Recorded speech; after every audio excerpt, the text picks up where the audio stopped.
So this one we're going to try to take a look at what goes on with T and B cells when they're exposed to a specific antigen. Last show here we talked about MHC proteins and how we present a lot of times these antigens to these. We've also talked a little bit about how these are going to mature and the process that takes place. So all these start out in the bone marrow, like it says here. They are going to mature a lot of times in different organs after that. So both T and B cells start out in the red bone marrow. B cells are going to stay there. T cells are going to go to the thymus. After they went to these areas and matured, they are then going to be migrate to the secondary lymphatic structures, things like lymph nodes, tonsils, mucosally associated lymphatic tissue, where a lot of times where they can be exposed to a particular antigen, and if they are specific to that antigen, they will become activated, clonally expand, and then set aside some memory cells. Again, this can be pretty similar on all these, so we'll walk through each of them a little bit. Again, the basic idea, though, you need to know is that they are going to get to a particular area, come into contact with the antigen, clonally expand, set aside memory. Again, the effector response for T cells versus B cells is going to be a little bit different. T cells migrate to the site of infection, or actually attacking the cells that have the antigen present on them and killing them, where B lymphocytes remain in a particular lymphatic structure, but what they will do is start churning out antibodies specific to that antigen that can get into the blood, that can get in the lymph, that end up at wherever the infection site is, and are going to do a number of things that we'll talk about in our last show of the lymphatics or in immunity. One of the things that we have to make sure of with our immune system, though, is that these lymphocytes are actually capable of responding to antigens first off. So we're going to see that there's a couple of tests that happen with these different lymphocytes to make sure that they are capable of doing this. So we're looking for ones that are competent, or at times referred to as immunocompetent lymphocytes. Again, a lot of these things are going to have to go through this process in order to get the functional T lymphocytes or B lymphocytes that we see at the end. Like it says there, it occurs primarily during development, a little bit after birth here. So like with T lymphocytes, they start on the bone marrow, are going to mature in the thymus. So these pre-mature T lymphocytes are going to go up there. Every one of these different classes of lymphocytes, like we said, 500 genes, combination of genes that make each T cell receptor, they are all going to have a particular specificity. Usually these lymphocytes are going to have both CD8 and CD4 proteins to start with.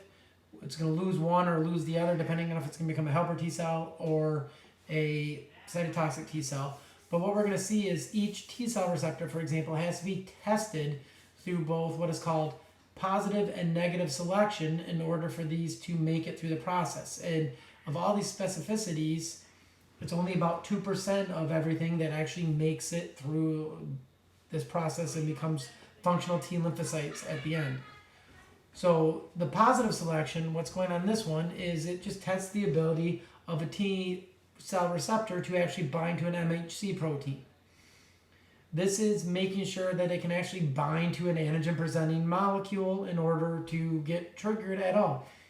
If that particular combination of genes that the T cell receptor that it generates is capable of binding, it will make it through this, it will survive. If not, that particular combination is taken out of circulation, it's taken out of anything that we're going to make.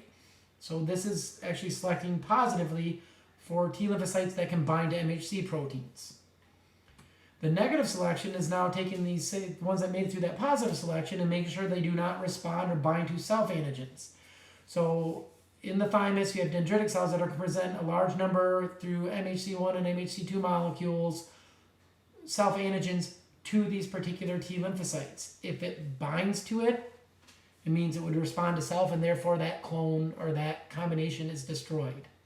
What we are left with then is ones that will respond to these MHC proteins, but that will not respond to self. So, and that's what we want with an immune system. Something that recognizes foreign from self and only gets rid of those foreign molecules. What we're then going to see is some of these are going to lose that CD8 protein and become helper T lymphocytes. Other ones are going to lose the CD4 protein and become cytotoxic T lymphocytes. And again, we're not going to worry about any of the other subtypes, but there is other ones. when these have left here, they are considered to be immunocompetent. But until they're exposed to their actual antigen, they're termed naive lymphocytes. And so they're going to end up migrating to these different lymphatic structures and then being there. B lymphocytes, we're not going to walk through the whole process with those, but it's a similar process. We're going to have these positive and negative selection type of events, make sure these B lymphocytes can only respond to foreign cells and are capable of binding to these antigens. And again, this is going to be kind of taking place throughout life. And this just kind of walks you through the idea that I talked about there, how we get to these functional helper T or cytotoxic lymphocytes at the end. But this is showing that positive and negative selection and showing you that those ones that are not making it through the positive one are destroyed by apoptosis, and the ones that recognize self are destroyed by apoptosis. So what we're left with is only those ones that do bind to MHC proteins that do not respond to self. And then again, all these are pretty much going to have the same idea. When we get a bunch of these, all these different clones made that we know are going to respond to foreign, not to self, when they come into contact with a specific antigen, we're going to get a similar process that goes on in each of these ones there. So the first time we talk about one of these naive ones coming into contact with its antigen the first time, that is antigen challenge. Like I said, there usually happens in some type of secondary lymphatic structure that these lymphocytes have migrated to. Things like a lymph node, things like the spleen, things like the mucosally associated lymphatic tissue, tonsils, other things like that. The first time it comes into contact with this one, you're going to have these antigen-presenting cells bringing this out with this MHC2 class proteins to a particular T cell, and presenting that to that T lymphocyte. It's going to bind to that, the T cell receptor is going to bind to that and inspect the antigen. If it's specific for that one, it's going to trigger a response. If it doesn't recognize it, it's going to disengage and another T lymphocyte would go in there. If it does recognize the antigen, it's going to bind and it's going to start a whole process of activation of these particular T lymphocytes.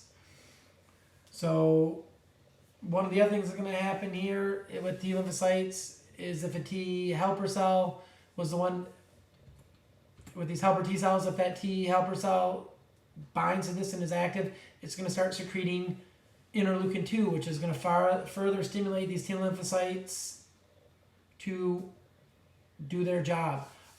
One of the things that's going to happen here is when one of these specific one binds and it is activated, the first thing it's going to do is, and I always kind of give it like this personalization to these things here. If it finds an antigen that it's specific to and it knows that it's foreign, it kind of goes, okay, if I found this one, there's a good chance there's other copies of this antigen out there, so we need more of the same specificity. So I'm going to clone myself. So it's going to start making a bunch of these same specificity helper T cells. So as more and more cells are produced, it keeps making more of these ones. Some of these cells are also going to be set aside. If I could come into contact with this antigen once, maybe this would come around again. So let's set aside some memory cells. So some of these cells become what are called memory helper T lymphocytes. And these ones are ones that are, I always kind of use the analogy that they're like sitting at a desk with a wanted poster. When they see that antigen, they are going to trigger a response. So it's kind of like a wanted poster type of helper T lymphocyte. So again, it gets activated, it's going to trigger these ones, it's going to activate other ones with the same specificity to proliferate, some to set aside memory cells. T lymphocytes, it's going to be a similar, cytotoxic T lymphocytes, it's going to be a similar idea. Again, T cell receptor is going to bind to that one on the infected cell, it's going to stabilize that interaction. The helper T cells releasing interleukin 2 is going to trigger the second stimulation, which is going to cause these cytotoxic T cells, again, to proliferate, differentiate to a bunch of those same clones there. So you're going to end up with these activated cytotoxic T lymphocytes, as well as setting aside some cytotoxic T lymphocytes as memory cells, which again, if there's a second exposure further down the line, like let's say a year later, these could trigger and go again. The main thing with the cytotoxic T lymphocytes is these things are capable of releasing perforins. So as we make a bunch more of these and set aside memory cells, these cytotoxic T lymphocytes that are specific, and this shows it really well here. It becomes activated, clonal expansion, cytoside memory cells. But the ones that are the specific ones here, when they find an infected cell and they bind to it, they're going to release those perforins and other cytokines, which are going to cause death of that cell. And if that cell, again, was an infected cell, that is a good thing. It means we're now getting rid of all these infected cells.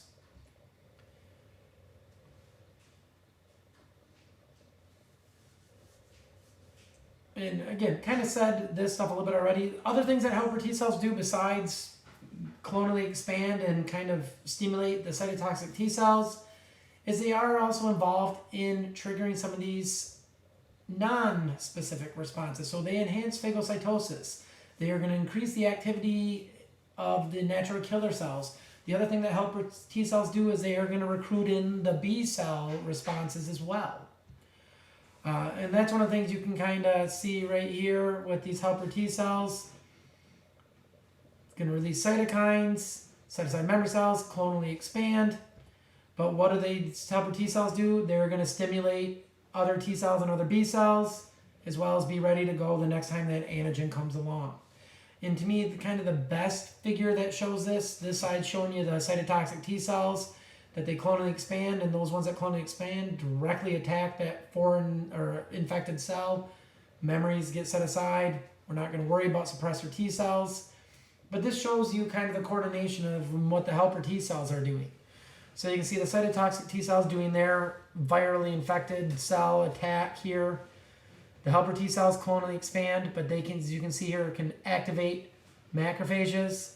They can stimulate the effects of the cytotoxic T cells. They can also trigger the B cells to do their job, and that's the last thing we're going to talk about here is what these B cells are doing, which is differentiating the plasma cells and making antibodies. And then in the last show, we'll talk about antibodies and what they do. But you can kind of see how this is at the middle of all this. So if you think about this being the infantry and this being kind of the smart bombing Air Force, the helper T cells are there coordinating all these responses to make sure there is a coordinated response against this particular pathogen and not each thing kind of working on its own. So the B lymphocytes, like I said, they're going to be a little bit different. These mature in that bone marrow. One of the things that happens with these ones, though, is when they are specific, they are going to clonally expand, but instead of going and directly attacking cells, they kind of stay put and become what are called plasma cells. In plasma cells, what they're capable of doing is making a number of different classes of antibodies, which are going to be able to bind to these foreign cells and trigger some other immune responses that we'll talk about in this last show about what the function of antibodies are and how they do their job.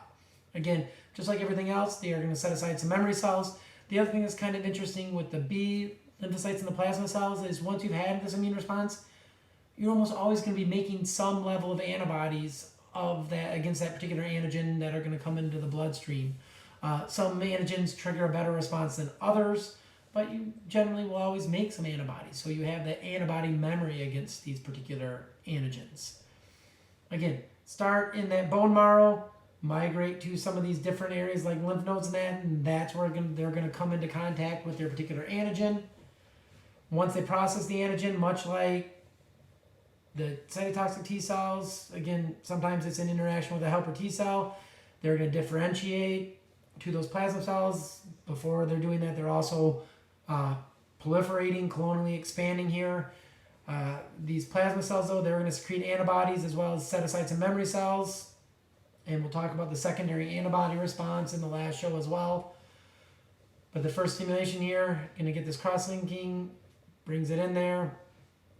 We get proliferation of these. And again, a lot of this is these helper T cells releasing these different interleukins. I'm not worried that you know that the stimulation has to be interleukin 4. If you want to learn about all this, take immuno. It will go into all that. But again, main thing with these B lymphocytes, they're going to proliferate and differentiate into what are called plasma cells. These are going to produce antibodies.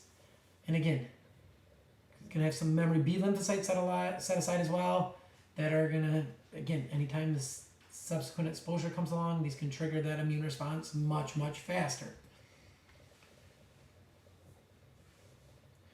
What we see a little bit different than cytotoxic T cells is that B lymphocytes sometimes can process the antigen directly, where the T lymphocytes, they need antigen presenting cells to be activated. But again, this shows you kind of the whole idea again here. You have these naive ones, they get activated through binding of the particular antigen, as well as stimulated by the helper T cells to proliferate. You can get this clonal expansion that then differentiates into plasma cells, which are going to make antibodies specific to the antigen. They're going to go out in there and do what antibodies do, along with setting aside memory cells that are going to be there for any exposure somewhere down the line. And again, shows you the same thing on this one. Same idea here. Bind to that sensitized one here, generating plasma cells, generating antibodies.